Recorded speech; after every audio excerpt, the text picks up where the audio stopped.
Originalité de la vie, vendredi 1er avril 2011, organisé en partenariat avec l'École normale supérieure, la Fondation pour la science, l'AIM, le Centre Cavaillès, le CIRFLES, le CEA et Innovaxion. L'idée de cette introduction, c'est de vous parler de comment l'astrophysique, une partie en fait de l'astrophysique, attaque le problème de l'originalité de la vie ou de l'origine de la vie. Donc l'idée que la vie vienne du ciel n'est pas évidemment nouvelle. En astronomie, dire qu'on s'interroge, et je peux être plus précis peut-être en astrochimie, on s'interroge sur l'origine céleste du vivant à partir des détections de molécules organiques dans l'espace. Donc en clair, où il y a de la chimie, il peut y avoir de la vie. Donc les premières détections de molécules interstellaires, je reviendrai sur le terme du milieu interstellaire plus tard, les premières détections de ces molécules du milieu interstellaire datent des années 30. J'ai retrouvé des articles en 1936 et 1937, avec la détection par exemple du dioxyde de carbone. On sait également depuis, qui a été tranché en 1956, que la synthèse des éléments est réalisée dans les étoiles. En fait, les éléments comme le carbone, l'oxygène, évidemment l'hydrogène et l'hélium sont faits ailleurs dans l'univers. Donc, quelque part, on voit bien que le ciel est un réservoir potentiel énorme d'éléments chimiques. Donc, en partant de cette constatation, on peut s'interroger s'il y a une sorte de propriétés universelles à la vie, des propriétés universelles, physico-chimiques, et l'astronomie, évidemment, a son mot à dire pour aller à la recherche de ces propriétés.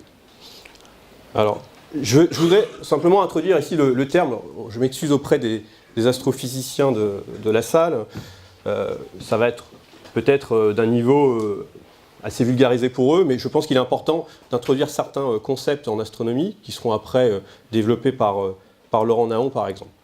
Donc le milieu interstellaire, parce que vous voyez, je ne sais pas si vous voyez bien l'animation qui a en haut, qui va partir là. Bon, le milieu interstellaire, quand on le regarde avec une paire de jumelles ou je dirais dans le visible, c'est quelque chose d'extrêmement sombre. C'est pas sombre parce que c'est vide, c'est sombre parce que c'est froid. Et donc ce milieu interstellaire, évidemment, contient énormément de choses, de matière, et c'est ce qu'on voit se dessiner progressivement ici en changeant d'angle. On est parti d'une image dans le visible et on va progressivement vers une image dans l'infrarouge, et on voit apparaître donc des structures. Donc le milieu interstellaire est structuré. Et on voit ici cette fameuse image qui s'appelle les piliers de la création. On ne va pas discuter ce terme de piliers de la création, mais c'est une image de 1995 qui avait été faite par le télescope spatial Hubble. Et vous avez en image ici la même région. La même région ici qui a été cartographiée récemment par le télescope spatial Herschel, donc qui regarde, lui, le milieu interstellaire, la formation des étoiles dans l'infrarouge chimie-millimétrique. Donc c'est complètement différent comme vue, ça nous montre un petit peu qu'il faut regarder ce milieu interstellaire dans différentes couleurs de la lumière pour obtenir différentes propriétés. Alors le milieu interstellaire, il contient quoi? Il contient évidemment ce que les étoiles ont rejeté, disséminé, c'est-à-dire des atomes au fur et à mesure de leur vie. Donc c'est ce qu'on voit par exemple sur cette image ici. Donc c'est les fameux piliers de la création. Donc j'ai laissé ça en anglais, hein, parce qu'en français on pourrait discuter la traduction. Vu à travers l'hydrogène donc qui est le vert, l'oxygène qui est bleu et le soufre ici qui est le rouge. Donc c'est vraiment un milieu interstellaire atomique. Vous avez à plus grande échelle ces piliers qui sont juste une toute petite partie, hein, ça fait quelques parsecs, c'est-à-dire en gros une dizaine d'années-lumière de hauteur. Et puis ici, vous avez une autre image. Alors là, on se décale complètement. On regarde ce qu'on appelle l'hydrogène ionisé. Donc c'est une autre composante. C'est que le milieu interstellaire, en plus d'être atomique, il est aussi composé de matière ionisée, auquel un électron a été arraché. Et on a toute une gamme en fait, de propriétés du milieu interstellaire. Vous voyez les températures qui vont en gros de 10 Kelvin, hein, moins 263 degrés Celsius, jusqu'à 10 000 pour le milieu ionisé. Et des densités qui vont de quelques centaines d'atomes d'hydrogène par centimètre cube à quelques centaines de millions. Alors, ça paraît beaucoup, 10 puissance 8, mais il faut quand même réaliser que 10 puissance 8, c'est un chiffre important, mais par rapport à la densité dans cette salle, c'est encore le quasi-vide. Donc la composition, c'est essentiellement de l'hydrogène, et puis il y a d'autres atomes qui représentent très peu en quantité intégrée, Donc le carbone, l'oxygène, l'azote, qui représentent que 0,1%. L'autre composante qui nous intéresse beaucoup plus aujourd'hui, ce matin, c'est la composante moléculaire et poussiéreuse. C'est-à-dire que le milieu interstellaire, et là c'est ce qu'on voit sur ces deux images, cette fois-ci, il contient pas seulement des atomes, il contient aussi de la poussière. Et donc toute cette émission que vous voyez là, donc les couleurs sont complètement fausses, hein, évidemment, c'est codé. On est dans l'infrarouge submillimétrique, donc on n'est pas sensible à cette lumière à l'œil. Et les couleurs témoignent simplement de sorte de proportionnalité avec la température. Donc plus c'est bleu ici, plus c'est chaud, plus c'est rouge, plus c'est froid. Et ce qu'on voit, c'est l'émission de la poussière qui est dans le milieu interstellaire.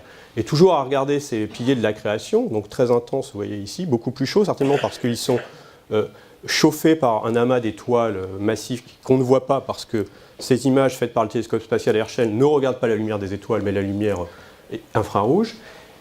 Et ce qu'on voit ici sur ces contours, ça devient un petit peu plus technique, un peu plus compliqué. On voit la forme des piliers, et là, c'est le rayonnement émis par la molécule de monoxyde de carbone. Ça a été fait par un télescope qui s'appelle APEX, qui est à 5000 mètres d'altitude au Chili. Et donc, on voit qu'il y a des poches de gaz interstellaires qui sont associées à ces poches de poussière. Donc, regardez bien quand même cette structuration. Vous voyez, il y a des sortes de piliers. On voit mieux sur mon ordinateur qu'ici, mais il y a des filaments, il y a des côtés un peu plus nébuleux, il y a des choses un peu plus chaudes, un peu plus pointées. Donc, il y a toute une typologie, disons, des structures. Donc, pour résumer, le milieu interstellaire, c'est, en termes de nuages moléculaires, c'est essentiellement, cette fois-ci, alors pour l'atome, on avait essentiellement de l'hydrogène, donc pour les molécules, on va avoir essentiellement du dihydrogène. Également, en deuxième catégorie, on va avoir le monoxyde de carbone, à peu près 10 puissance 4 en termes d'abondance par rapport au dihydrogène. On va avoir beaucoup d'eau également. Alors ça, il faut prendre ces abondances que j'ai mis entre crochets à un facteur 10 près, hein. Ça dépend des lieux. Et puis, il y a aussi des molécules un peu plus complexes pour l'astrophysique, mais pas très complexes pour la chimie, évidemment, comme le méthanol, donc un alcool le plus simple. Il y a également de l'éthanol, on pourrait citer de l'ammoniac, et un certain nombre d'autres molécules, formaldéhyde par exemple. Et puis, il y a aussi pas mal de cations moléculaires, H2O+, HCO+, C4H-, et un qui est très important pour les réactions dans la chimie du gaz, qui est H3+. L'autre composante, je vous le disais, ce sont les grains de poussière. Ce sont des petits solides de quelques micromètres au cœur de sable ou de carbone, de suie. Et puis, il y a aussi des molécules beaucoup plus carbonées ou carbonacées, je ne sais pas exactement comment traduire ça en français, qui sont donc des molécules extrêmement structurées autour du carbone, avec soit des grandes chaînes, soit des structures polycycliques, comme ce qu'on appelle les PAH, hein, donc les hydrocarbures aromatiques polycycliques, qui sont aussi importants, mais plutôt dans le milieu diffus. Milieu interstellaire. Donc tout ça, ça participe à une chimie du milieu interstellaire, et les signatures de cette chimie du milieu interstellaire, elles sont doubles en fonction si la chimie a lieu en phase gazeuse, donc dans ce cas-là, on voit des raies d'émission ou des absorptions, des raies d'absorption des molécules. Donc ici, vous avez par exemple sur ce graphe, vous ne voyez pas les légendes, mais là c'est la fréquence en abscisse, et là on va dire l'intensité de la raie. Vous voyez, vous avez une forêt de raies correspondant à différentes molécules. Donc c'est comme ça, une fréquence ou une longueur d'onde, une molécule. C'est comme ça qu'on va voir quelle est la composition chimique du gaz qu'on le regarde.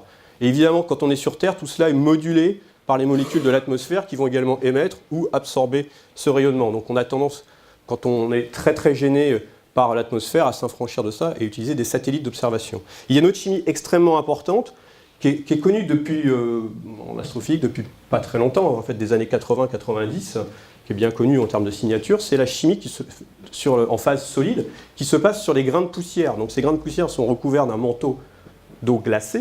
Et il y a toute une chimie qui peut se mettre en place, alors par accumulation de l'hydrogène. On peut former, par exemple, si on a du monoxyde de carbone, si on accumule de l'hydrogène, on va rapidement aller à CH3OH, donc au méthanol. Et là, la signature, ici, ce que vous voyez, c'est toujours le flux, l'énergie, en fonction de cette fois-ci de la longueur d'onde, parce qu'on s'est décalé vers l'infrarouge, donc on parle un peu un autre dialogue. Et là, c'était plutôt le côté radio, on parle fréquence, là, le côté infrarouge de l'astronomie, on parle en longueur d'onde. Et ce qu'on voit ici, c'est l'émission thermique des grains de poussière qui est découpée par des spectres d'absorption qui correspondent à des molécules. Donc on a à nouveau des signatures de cette composition chimique des grains de poussière. Alors les sites de cette chimie interstellaire, on se poser la question où cette chimie est assez vigoureuse, c'est évidemment ce qu'on appelle, on a vu ça tout à l'heure, les nébuleuses ou les nuages moléculaires. Donc on repart sur une image qui a été faite il y a à peu près 1 an par le télescope spatial Herschel, où vous voyez un nuage moléculaire. Alors à nouveau, le code couleur, c'est plus c'est bleu, plus c'est chaud, donc c'est cette image-là. Hein. Plus c'est verdâtre, rougeâtre, plus c'est froid. Et en fait, ce nuage moléculaire, il y a une sorte de cavité ici, et là c'est l'image dans le visible, d'un amas d'étoiles qui est en train de bombarder en rayonnement ultraviolet ce nuage moléculaire qui creuse une cavité et qui doit le chauffer progressivement. Ce qui est intéressant, c'est ce que Herschel a découvert, Herschel a découvert qu'il y avait de la formation d'étoiles massives, c'est ces poches ici beaucoup plus brillantes de gaz, et qu'on ne voit pas très bien à l'œil sur cette image, mais en faisant un zoom, il y a également la formation de petites étoiles, d'étoiles de type solaire. Des dizaines, hein, voire des centaines. Donc voilà un petit peu ces sites qu'on va regarder pour comprendre la chimie qui se passe. Et on voit bien qu'on est dans un endroit où des soleils, voire des systèmes solaires, vont probablement se former dans les 100 000 prochaines années. Alors, il y a eu un certain nombre de travaux qui ont été faits depuis un certain temps. Je citerai par exemple un projet qui s'appelle PRIMOS, qui a été réalisé par le Green Bank Telescope aux États-Unis. Alors cette fois-ci dans un domaine de fréquence qui va de 300 MHz à 50 GHz, donc c'est plutôt ce qu'on appelle les micro-ondes, et qui a cherché des molécules organiques, des molécules complexes dans ces nébuleuses, dans ces nuages moléculaires. Donc la région qui est généralement numéro 1 pour ce genre de recherche, c'est une région qui s'appelle Sagittarius B2, qui est proche du centre de la galaxie, qui est un nuage moléculaire extrêmement riche, connu depuis un certain temps pour sa extrême richesse en termes de molécules. Et vous voyez, bon, je ne vais pas citer les molécules, les noms sont un peu trop compliqués pour moi. Vous voyez, c'est quand même, mais ça reste quand même pas très complexe pour de la chimie tout court. C'est complexe pour l'astrophysique, mais c'est pas très complexe quand même. Au total, aujourd'hui, alors il y a eu d'autres détections qui ont été faites avec des télescopes comme IRAM, dans le millimétrique ou le submillimétrique, ou des recherches au Japon également avec les télescopes de Nagoyama. Tout ça, ça arrivait à peu près aujourd'hui à 150 molécules interstellaires détectées. Parmi elles, donc des molécules organiques, mais bon, il y a des hydrocarbures, des molécules contenant beaucoup d'oxygène, des molécules contenant de l'azote, du soufre ou contenant à la fois de l'azote et de l'oxygène. Et 50 de ces molécules qui sont listées ici, donc 50 de ces molécules interstellaires sont constituées de 6 à peu près à 13 atomes. C'est-à-dire que le maximum, ça doit être 13 atomes, si mais je suis à peu près correct, 13 atomes. 13 atomes qui est le maximum pour une molécule détectée dans le milieu interstellaire. Notez qu'il y a des molécules très intéressantes, donc par exemple le glycolaldéhyde, qui est un sucre assez élémentaire. Vous avez bien sûr, j'avais parlé du méthanol, il y a du vinaigre, qu'est-ce qu'il y a d'autre d'intéressant, mais il n'y a pas pour l'instant d'acide aminé.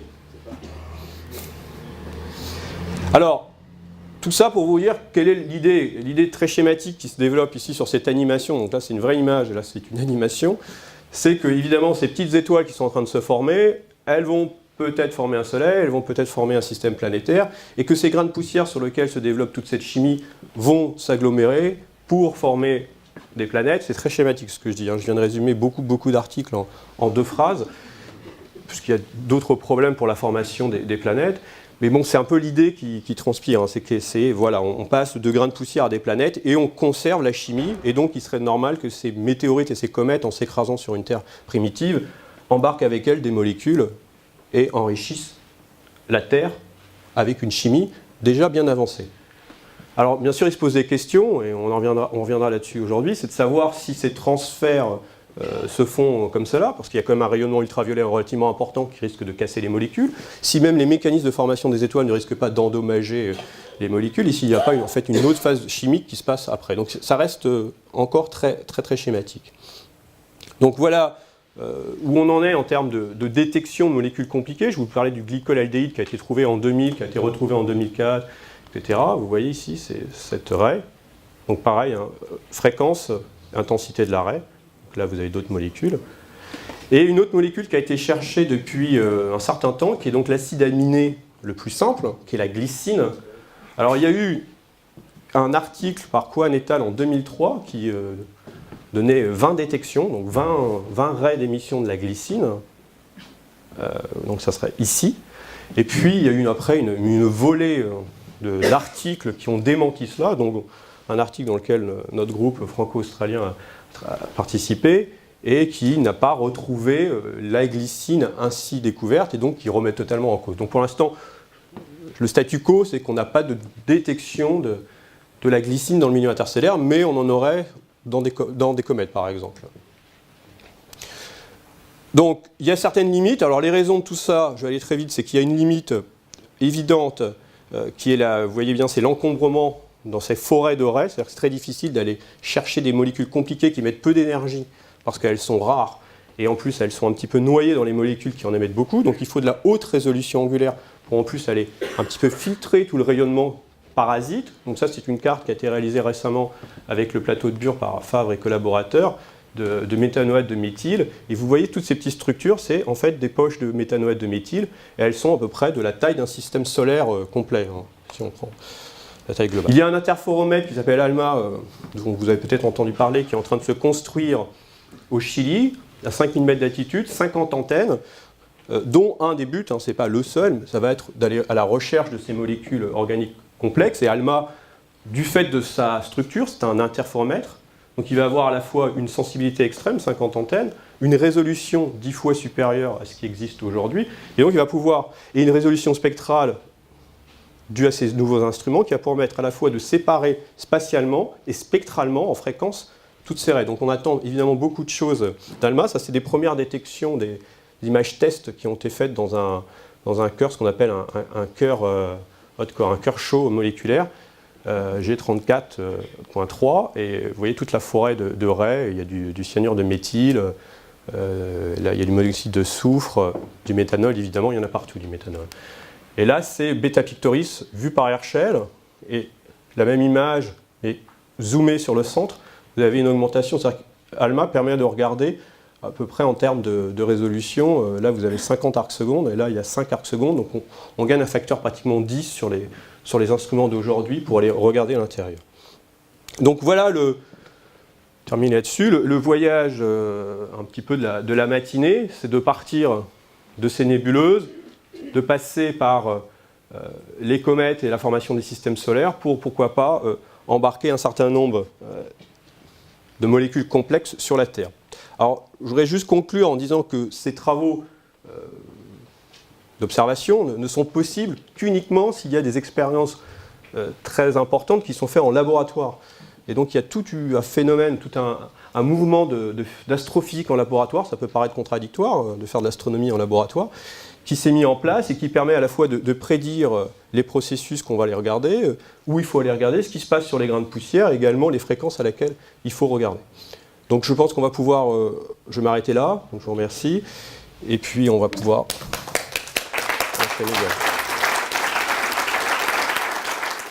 Innovaxium, parce que vous ne grandirez jamais autant qu'en innovant.